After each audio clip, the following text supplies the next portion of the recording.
자, 기축통화라는 말이 나왔어. 한자를 알면 이거 되게 쉬운데, 여기 써진 거로도 이해가 됩니다. 국제거래의 뭐다? 결제수단이다. 기축통화는. 그리고 환율 결정에 또 뭐가 된다? 환율 결정에 기준이 된다. 그러면은 뭐야? 결제수단이 되고요. 기준이 되는 통화입니다. 이게 뭐일까? 달러야. 1960년 트리핀 교수는 브레튼 우드 체제에서의 기축 통화가 뭐라고? 달러화라고. 근데 이게 바로 뭐야? 기축 통화라고. 그런데 그거에 모순을 지적을 했습니다. 요런 거지. 그래서 달러화가 부족하면 우리가 IMF 걸렸던 것도 달러화가 부족했기 때문에 그래요.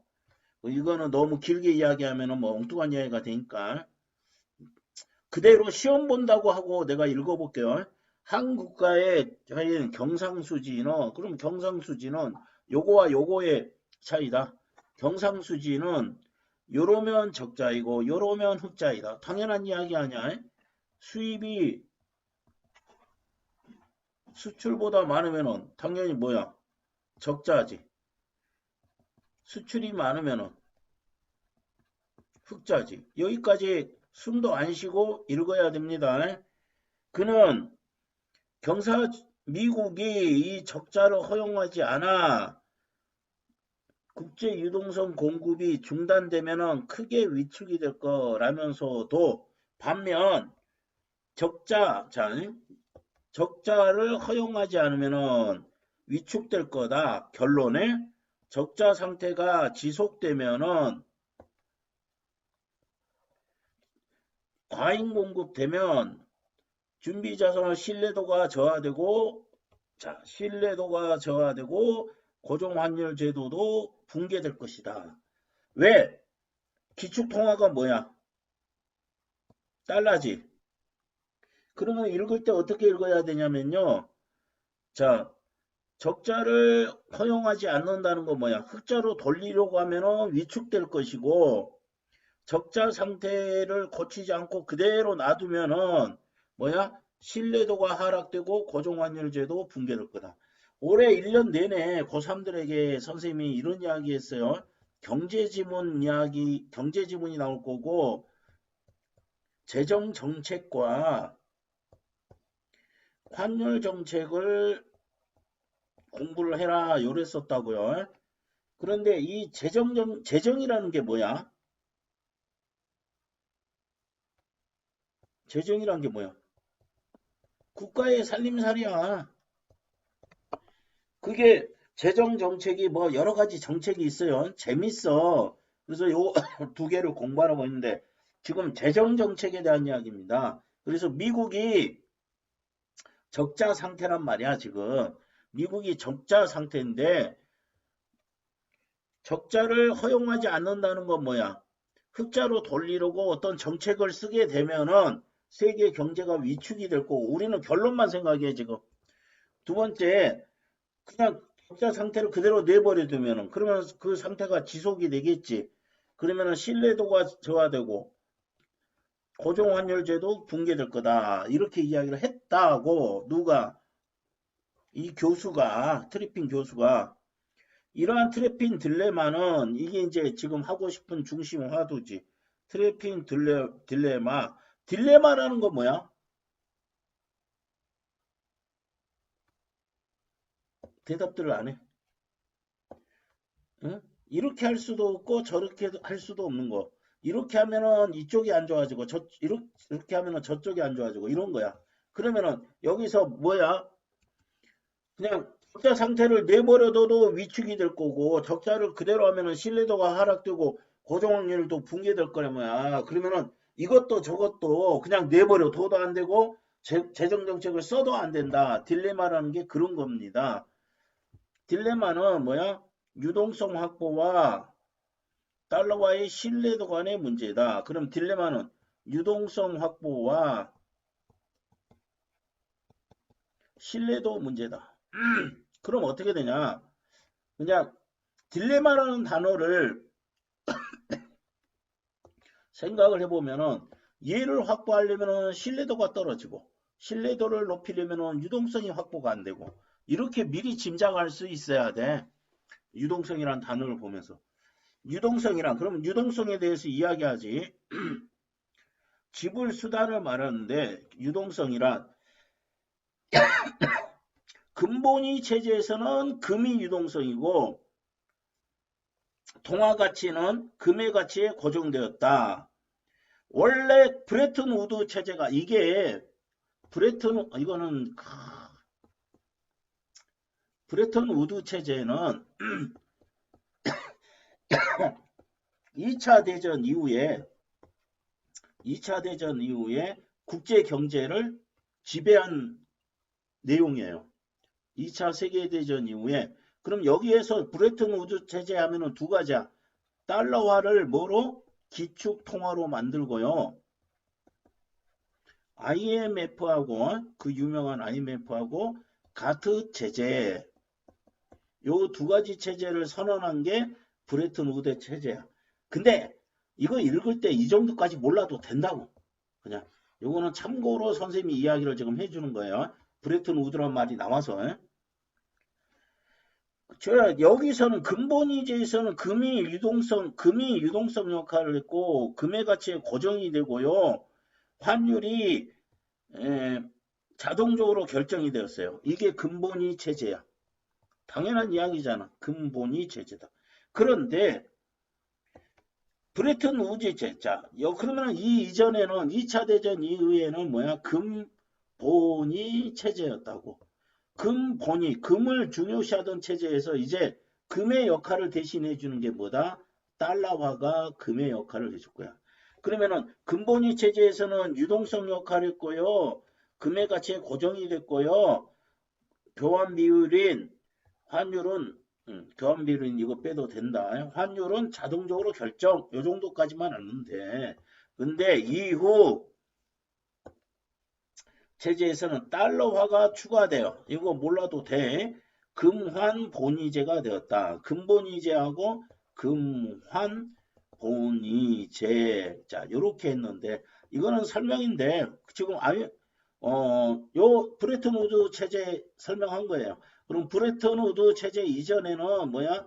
금 하나였는데 여기서는 금하고 달러화가 추가되어서 금에다가 달러화가 추가되어서 금환본위제. 그러면은 이것과 이거의 차이점 알 수 있을 거 아니야. 요거는 only 금만 여기는 금에다가 뭐가 추가되어서 달러화가. 근데 점점 달러화 체제로 바뀝니다. 자, 이 체제는 브레튼 우드 체제를 말하겠지. 미국 중앙은행의 금태환 조항. 이거는 영어로 된 거를 이렇게 바꾸니까 이러는데 필요 없어. 금 1온스당 35달러. 그러면 금 1온스가 뭐로? 35달러로 어떻게 돼야 돼? 바꿀 수 있어야 된다. 의무를 지게 했다. 그러면은 다른 나라, 달러화가 아닌 나라들은 달러화에 대한 자국 고정했고 달러화로만 금을 매입할 수 있어요. 달러화에 대한 자국 통화의 가치, 환율이지. 달러화에 대한 자국 통화의 가치, 이거를 뭐라고 불렀어? 앞에서 환율이라고 그랬지. 그래서 내가 고3들한테 환율도 공부를 좀 하라고 했었어요. 여기에 뭐야? 국가 간 통화의 교환 비율, 이것이 환율 아니에요. 자, 미국은 어째야 돼? 이래야 되고 다른 나라들은 어떻게 해야 돼? 미국은 막 교환해 줘야 되고요. 다른 국가들은 어떻게 해야 돼요? 달러로만 금을 매입할 수 있어요. 환율은 구조적 불균이 있는 예외적 경우를 제외하면은 요 정도에서만 변동만을 허용했어. 지금 아까 요거요. 위에 거를 좀 세심하게 읽으면요. 각국의 통화 가치는 정해진 양의 요거에 고정되었다고 했어. 여기는 뭐야? 변동을 하더라도 요 정도밖에 변동 못해요. 그러면 고정된 거에서 살짝 변동할 수가 있는데 요만큼만 변동했어. 예외적인 경우 제외하고. 그래서 자 여기서는 뭐야 고정이 되었는데 여기서는 변동할 수 있는데 요 정도밖에 안 해주는구나. 이거를 이해를 해줘야 돼. 선생님이 지금 용정의를 하면서 자꾸 앞에 문단을 이렇게 따지는 거를 훈련을 지금 시켜줬는데 여기 위에서는 고정이에요. 여기서는 변동이 플러스 마이너스 1. 그럼 여기서는 금이에요. 여기는 금 플러스 달러예요. 그 방법이 어떻게 했어요? 미국은 금하고 요렇게 해야 되고 다른 나라들은 요렇게 자국 통화를 고정했고 여기서 고정했고 여기서 고정했고 보세요. 고정이란 말 여기서 고정했고 고정했는데 변동은 어떻게 돼? 플러스 마이너스 1이 되고요. 달러화로만 금을 매입할 수가 있어. 그래서 기축통화의 달러화를 제외한 요거는 어떻게 됐다고? 고정 교차 환율은 자동적으로 결정이 되었어. 자, 이게 브레튼 우드 체제 이후에 이렇게 되었다. 자, 이제 1970년 초 이제 이 체제가 오면서 뭔가 달라지겠죠. 그러면은 여러분들 이거 설명 방법 무조건 뭐야? 과정이 되는 거야. 과정이고 왜? 시간 순서가 들어가 있어요. 그러면은 브레튼 우드 체제는 뭐야? 요 연도가 나오잖아요. 요 연도가 나오잖아. 그러면은 무조건 설명 방법 뭐야? 시간 순서로 설명하는 과정입니다. 이렇게 이야기해야 돼요. 자, 이 상태에서 미국에 문제가 생겼지. 경상수지 적자가 누적되게 되고 적자는 누적됐어요. 달러화는 과잉공급되어서 준비량이 급감했다. 자, 아까 이론수에 이렇게 바꿀 돈이 있어야 되는데 금 준비량이 급감했어요. 금본위제였고 뭐야? 금환본위제인데 이에 따라 뭐야? 금 준비량이 급감함에 따라 감당할 수 없는 상황이 되었다. 금태환 의무 여기서 중요하지 않다 했지. 이렇게 하는 게 금태환 의무였잖아요. 이론수에 이만큼 준비를 해놓은 게. 그래서 뭐야? 해결할 수 있는 방법은 평가절하 또는 다른 나라의 환율을 하락시켜 평가절상하는 것이 있다. 그럼 재밌잖아요. 자, 봐. 이거를 해결할 수 있는 방법이 몇 가지라고? 두 가지라고. 그럼 옆에 좀 써놔줘야 돼요. 평가절하고요. 아까 딜레마 머릿속에 있어야 돼. 평가절하고 평가절상이야. 그럼 평가절하는 뭐 하는 거? 달러화의 가치를 내리는 거. 두 번째는 평가절상은 다른 나라의 통화의 환율을 뭐야? 하락시키면은 달러는 올라가겠지. 그죠? 그래서 미국 입장에서 평가절하, 평가절상인데 미국 입장에서 평가절하는 방법은 요거고 평가절상한 거는 요거다. 이 정도를 옆에다가 정리를 좀 해놨어야 돼. 하지만 규정상 이거는 불가능. 여기 옆에 써야 돼. 이거는 뭐야? 규정상 불가능해서는 안 된다. 당시 무역 흑자였던 독일, 일본 등 주요 국가들은 절상에 나서려고 하지 않았다. 자, 다른 나라 여기가 뭐야? 독일하고 일본. 특히 일본이 타켓이 돼가지고요. 일본이 나중에 박살납니다. 미국 요구 안 들어줘가지고. 이 상황이 유지되기 어려울 것이란 전망으로 요거에 대한 투기적 수요가 증가했어. 여기에 이거에 그러면은 투기적 수요라는 거 뭐야? 달러화를 보유하는 게 아니라 독일하고 일본의 엔화를 보유하려고 한단 말이야. 그러면 엔화의 가치가 엄청나게 올라버리죠. 그래서 일본 애들이 미국에 막 건물 사들이고 이랬어요. 또 우리나라 와가지고요. 수학여행을 우리나라 온다니까. 그래가지고 중고생이 돈 엄청 쓰고 가요. 돈 엄청 쓰고 가는 거 아니지. 지네들 기준으로는 조금 썼는데 우리나라 가치로는 엄청나게 높은 가치가 되는 거지. 그래서 얘네들이 뭐 했다고요? 거부하니까 절상에 나서지 않고 증가했다. 투기적 수요가 그럼 달러화보다 독일 화폐나 일본 화폐를 가지고 있으려고 했다는 이야기입니다. 그래서 결국은 뭐야? 더욱 커질 수밖에 없었다. 그럼 여기에 이거에 뭐야 한다고? 이 압력이 어떤 압력을 하겠어? 선생님이 서두에 그랬지. 일본이 미국의 이 압력을 받아들이지 않다가 미국의 반격을 얻어맞고 일본 경제가 지금 이렇게 어렵게 된 거예요. 이러한 상황에서 어떠한 상황에서 환율 변동 압력이 커진 상황에서 이게 지시어예요. 각국은 달러화를 대규모 뭐야? 자 보세요. 얘가 불안하잖아 이제. 그래서 당연히 달러화를 이제 뭘로 자꾸 바꾸려고 해요. 금으로 바꾸기를 원하지. 이건 당연한 이야기입니다. 그래서 1971년 달러와 이 금태환 정지 이게 금태환이죠. 내가 이렇게 준비 안 하겠다 이거지. 닉슨 서클을 단행했고 브레튼 우드는 체제는 붕괴되었다. 그러니까 브레튼 우드 체제가 두 가지입니다. 달러를 기축통화로 하자. 그 다음 금융과 이게는 금융이에요.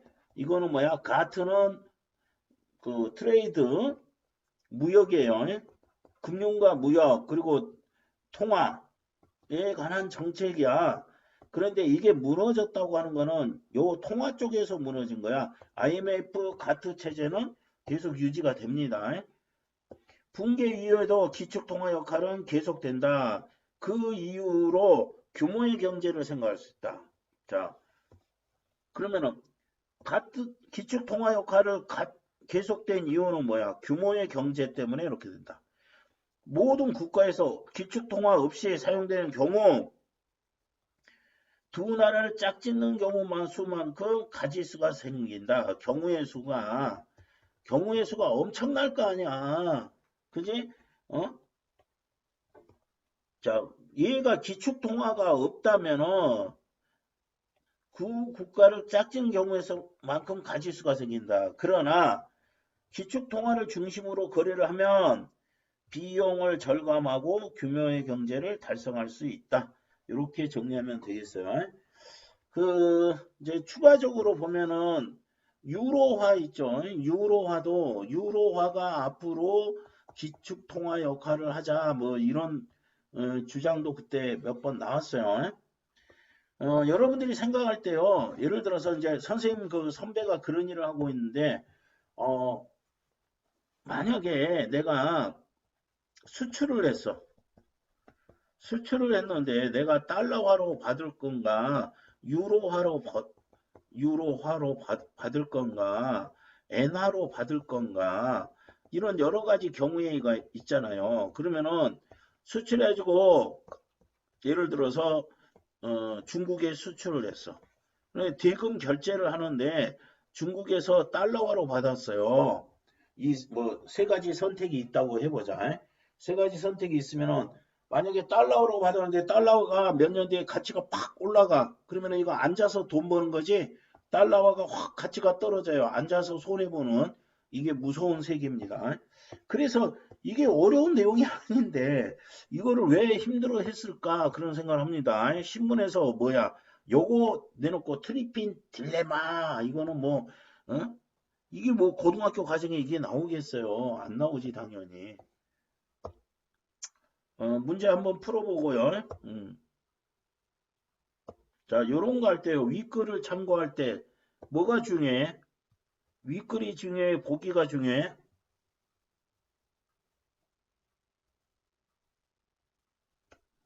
다들 자니? 다 저거 꺼놨네. 음소거 해놨네. 자, 이거는 윗글이 중요해?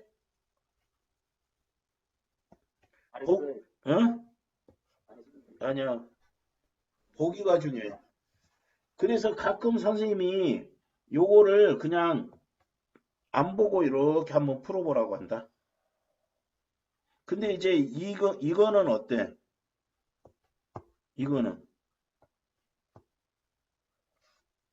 이거 어떻게 없앴더라? 이거는 사실은 요거를 읽어봐야 돼. 읽어봐야 되긴 한데 왜냐면 여기 A, B, C 이렇게 경우를 안 하니까. 그런데 이거 뭐에 대한 이야기 같으면은 여기 끝부분 이야기인 것 같아요. 예? 여기 끝부분이에요. 여기. 왜 기축통화 역할은 달러화가 계속되었느냐? 규모의 경제 때문이다. 그 다음에 여기 설명한 부분을 적용시키는 문제인 것 같아요. 그래가지고 3점짜리 준 것 같아. 이거 틀린 사람.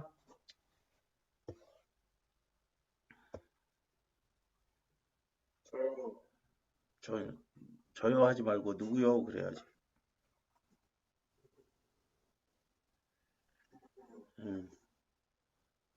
그 다음 기술 몇 번이냐? 뒤쪽에 있냐?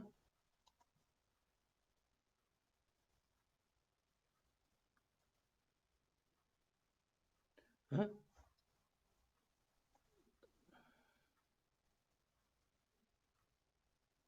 요 철학 제재는 잘 됐어요.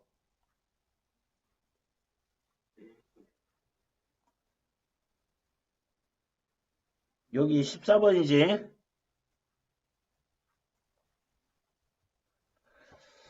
자, 봅시다. 주차하거나 정말 자동차를 돕는 장치가 있다. 이 중 카메라로 촬영한 영상을 촬영 중에 360도상을 위에 내려가는 장치를 만들어 제공하는 장치가 있다. 이거 되게 신기합니다. 이거 안 봤어? 앞에 모니터 보면은요, 어딘 여기 도로에 주차를 했어. 그리고 앞에는 뭐야, 편의점이 있고 뒤에는 햄버거 가게가 있어. 그런데 여기 사이에 내가 아슬아슬하게 주차를 했어요. 그러면 이 카메라가 위에서 이렇게 비춰준다니까? 위에서 이렇게 보여. 그러면 운전을 하면 여기만큼 갔다가 이렇게 빼가지고 나가야 되지. 그럼 위에서 얼마만큼 이렇게 공간이 남았는지가 차가 어떻게 움직이는지가 볼 수 있게 만들었어요. 맨 처음에 나왔을 때 선생님 너무 신기하더라고. 하늘에서 이렇게 비춰준다니까요. 그러니까 운전 못해도 요즘은 운전 잘할 수 있게 됩니다. 그래서 이런 장치가 있는데요. 이 장치가 어떻게 만들어지는지를 알려준대요. 먼저 차량 주위에 격자판을 펴놓고 촬영한다. 자, 차량 주위에 어디? 먼저 들어가면 이거 뭐라 했어? 설명 방법? 영종이? 과정 이거 어떻게 풀자? 어? 뭐하며 풀자? 이게 팁입니다. 먼저 또는 우선 이런 말이 있으면 먼저 해야 될 일이 있는 거지. 우선 해야 될 일이 있는 거지. 그럼 시간 순서가 들어가 있고 시간 순서가 들어가 있기 때문에 설명 방법은 과정이 될 거고 중요한 거는 번호를 붙여가면서 풀자는 게 중요한 내용입니다. 먼저 뭐야? 바닥에 주의 바닥 이런 거 읽을 때는요. 그림 그려가면서 좀 읽어요. 자, 여기 차량이 이렇게 있어. 그럼 주위 바닥에 무슨 격자판을 펴놓고 촬영을 한대요. 어떻게? 이렇게 격자라는 거는 이거죠. 나중에 격자점 나오지 수학에서. 격자점 문제 나오면 참 힘들어 합니다. 격자판을 펴놓고 촬영한다. 이 장치에서 광각 카메라는 큰 시야를 가지고 있어 사각대가 줄지만 광각 카메라는 사각지대가 줄지만 영상이 중심부는 뭘로 가고 중심부에서 멀수록 휘어지는 현상 상위 왜곡이 발생한다. 그러면은 봅시다. 자, 어디? 차량 주위 바닥에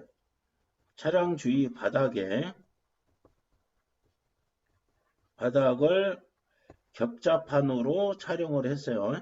근데 뭐 이것까지는 안 해도 되는데 해 봅시다. 이해가 안 되는 사람은 이렇게 하라는 거야. 이해가 되면은 굳이 이렇게 할 필요 없고. 그러면은 요때 뭐를 영어를 한다고? 뭐로 촬영한다고? 1번 광각 렌즈로 하는데 광각 렌즈로 하는데 요거는 사각지대가 줄지만 그러면은 이거는 긍정적인 거잖아. 그런데 뭐야? 상위 왜곡이 발생한다. 이거는 단점이겠지. 자, 그래서 여기 상위 왜곡 이렇게 써놓으면은 만약에요. 상위 왜곡에 대한 문제가 나오면 여기 앞에 거를 읽어보고 풀어버리면 돼요. 그래서 이거 할 때, 잘못된 거 뭐냐면, 내가 이 기술적인 거를 내가 이해를 해야 되겠다. 알 수 있으면 좋아. 그런데 모르겠으면은 그냥 상위 왜곡. 중요한 거는 광각 렌즈로 촬영하면은 사각지대는 줄어들지만, 이거 화살표를 위로 했네. 이거는 좋은 점이잖아. 근데 상위 왜곡이 발생한다. 중심부는 뭐 볼로 가고 뭐야? 멀수록 휘어진다. 이 왜곡에 영향을 주는 카메라의 특징을 내부 변수라고 한다. 요 광각렌즈 이 특징을 내부 변수라고 한다. 내부 변수라고 부르고 뭐로? 왜곡 계수로. 왜곡 계수로. 그럼 계수라는 거 뭐야? 알잖아. 4a 그러면은 4가 계수잖아요. 이 숫자로 이렇게 나타낸다는 거야. 이를 알 수 있다면 보정할 수 있다. 자, 뭐를 알면은 자, 이 뭐야? 왜곡 계수. 얘를 알면은 얘를 노후하면은 얘를 알면은 뭐 왜곡을 보정할 수 있대요. 보정할 수 있대. 한편 화제 전환입니다. 한편 차량에 장착된 카메라의 기울어짐 등으로 인한 왜곡의 원인을 외부 변수라고 한다. 그러면은 이게 이제 두 번째 뭐가 나왔어요? 외부 변수. 그러면 뭐야? 차량에 장착된 카메라.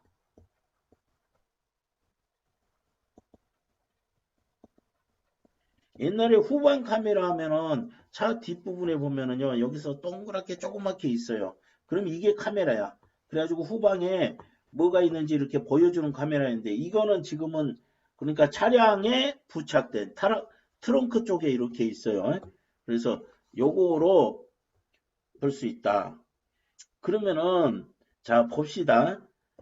요거는 뭐라고 했어요? 격자편을 펴놓고 카메라로 광각 카메라로 촬영을 하죠. 차량 주위의 바닥을요. 격자판을 펴놓고 촬영을 했고 여기는 차량 장착 카메라로 카메라의 기울어짐을 한 거를 이게 왜곡의 원인을 이거를 외부 변수라 한다. 그래서 여기는 내부 변수, 여기는 외부 변수 요랬네. 내부 변수와 외부 변수의 차이점 알아야 되고 그래서 요거를 촬영된 영상과 격자판을 비교해. 자, 뭐야? 요거로 촬영된 차량 장착 카메라로 촬영된 영상하고 뭐하고 실색의 격자판하고 비교를 한대요. 비교하면 격자판이 각도, 위치 변화를 통해 카메라의 각도 등을 알 수 있으며 뭐를 통해서? 격자판을 통해서 뭐를 알 수 있어? 카메라의 기울어진 차량 장착 카메라의 기울어진 각도를 알 수 있으니까 왜곡을 보정할 수 있다. 보정할 수 있다. 이렇게 되겠죠.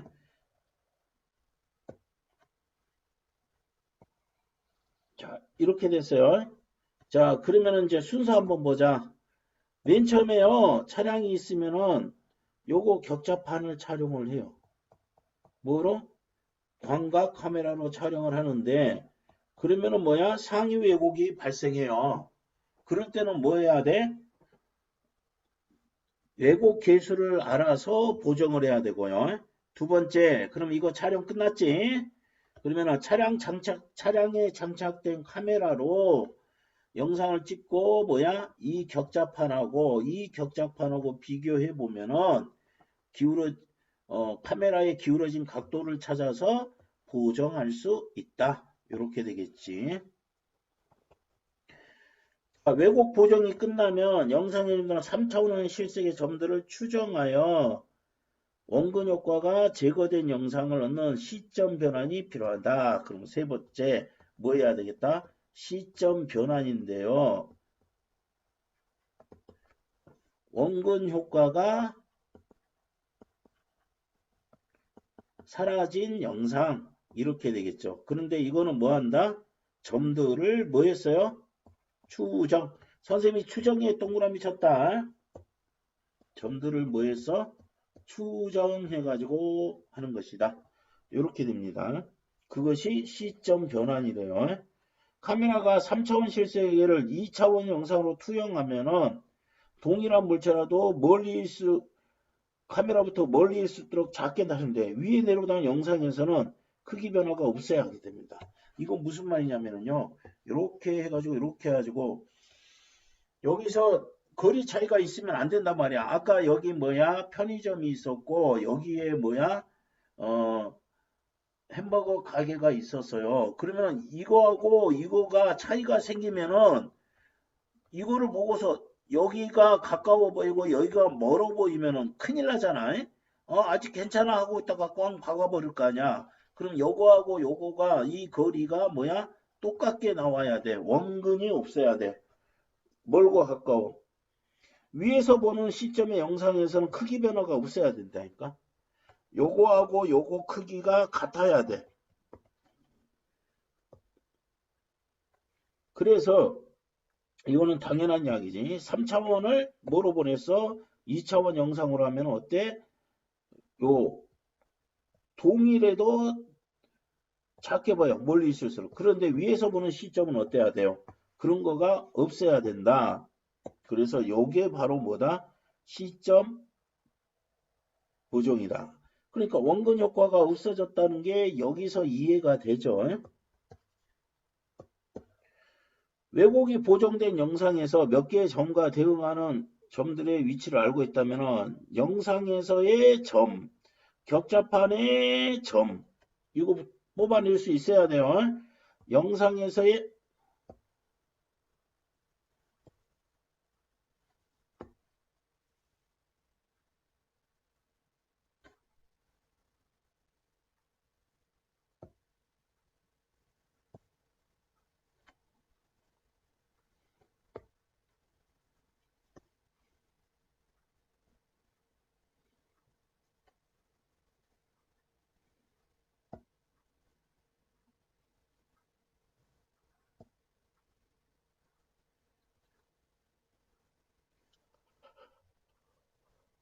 주영이만 오면 되지. 주.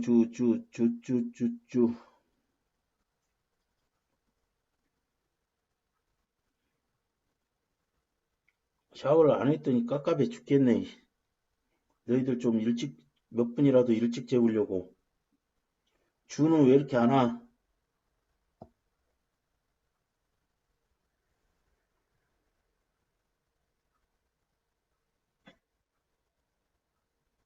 다 왔네 이제. 지금 여기서 이거를 구별 못했으면 큰일입니다. 영상에서의 점과 격자판의 점의 위치를 알고 있다면 영상에서의 점과 대응하는 격자판의 점을 알고 있다면 자, 몇 개의 점을 알고 있다면 모든 점들과 영상의 모든 점과 격자판의 대응 관계를 가상의 좌표계를 이용하여 기술할 수 있다. 자, 뭐야?